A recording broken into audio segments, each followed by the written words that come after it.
Hoy! Saan kayo pumunta? Nagdanlap pala kayo? May!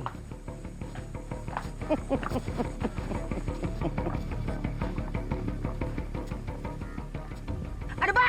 Pakulan mo ako! Tama na! Ikaw kasi tatakas-takas ka pa eh! Gusto ko na umuwi sa pamilya ko! Wala bang nagsasabi sa'yo that it's bad manners na bigla ka nalang aalis na hindi nagpapaalam? Kunin mo yan. Tama na! Bitawan niyo ako! Takas ka pa! Ayoko na! Ikaw, ha? Ano bang ginagawa mo? Bakit bigla nakatakas yan? Nung kumakain po siya, bigla pong nakalag yung posas niya. Sa susunod, aayusin mo yung pagkakaposas nang hindi makatakas yan. Angela, paano mo nagawa sa akin to? Maganda ang pakikitungo ko sa inyo ng mama mo, ha?